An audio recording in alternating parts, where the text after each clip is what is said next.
তো রাতের খাওয়া দাওয়া নিয়ে বসে পড়েছি। এখন কিন্তু বেশি রাত হয় না, এখন আমরা তাড়াতাড়ি খাওয়া দাওয়া করে নিই রাত্রে। তো চলো কি দেখা যাক। আজকে 3 জনের 3 রকমের খাওয়া দাওয়া আজকে আমাদের। আমি নিয়েছি ফেনা ভাত, ঘি দিয়ে খাবো। আর ছেলের জন্য হলো ভাত, সোয়াবিনের তরকারি, ডাল। আর তোমাদের দাদার জন্য হলো রুটি, নিরামিষ একটা তরকারি আর ডাল। তা আমরা এখন বেশি রাত করি না, তাড়াতাড়ি খাওয়া দাওয়া করে নিই। সকালবেলা আবার উঠে মানে মর্নিং ওয়াক করতে যাইতে লাগে। আমি যদি না হাঁটতে যাই তোমাদের দাদাও হাঁটতে যায় না, শুয়ে থাকে চুপচাপ। তা দাদা ডাক্তার বলছে তাকে খুব হাঁটা চলো, হাঁটতে মানে সকালবেলা একটু খুব হাঁটাহাঁটি করতে বলছে। খাওয়া দাওয়া একদম টাইম করে খাওয়া দাওয়া করতে, সুগারটা খুব বাইরে গেছে।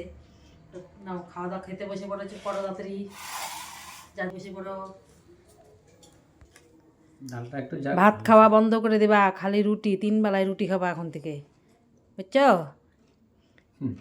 দেখো তাহলে কি না, যখন তুমি মানে খাবার খাইতে পারতা তখন আনতে পারতা না খাওয়ার জিনিস, এখন আনতে পারো, খাবারটা খাইতে পারো না।